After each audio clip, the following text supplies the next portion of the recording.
I read this book in one sitting because there are so many gems in here, and I'm going to tell you one of them: anxiety, and how sometimes it feels like a background app that's on your phone that's just like draining your energy. It just makes everything slower and like harder. And here's why that might be happening. When you experience something very overwhelming that just developmentally you're not ready to handle, your mind splits into these three roles: exile, manager, and firefighter. So visually speaking, if this is your head and if your head was a house, you have three roommates living in there. Younger version of you that experienced a lot of pain still very much believes that it's in pain, and to protect itself, it remains hidden. And in order to continue to remain hidden, it essentially recruits these two roommates.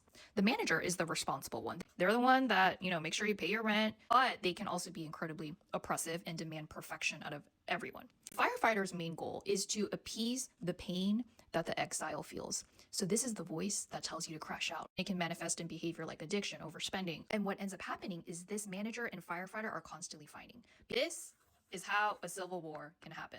This is why you're feeling so much anxiety. The point here isn't to figure out how to terminate the lease. The point is to figure out how to harmoniously live under one roof. So how do you do that?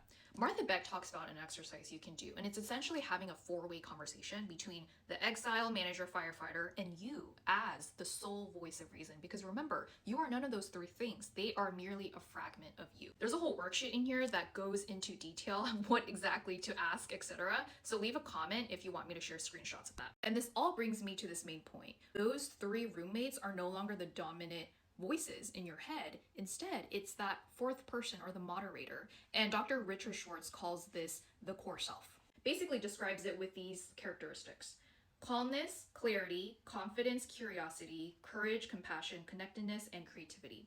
So whenever you feel those three roommates just chattering and you just can't hear, or you forget, like, wait, who is that core self again? Just remember moments in your life when you've exemplified any of these characteristics.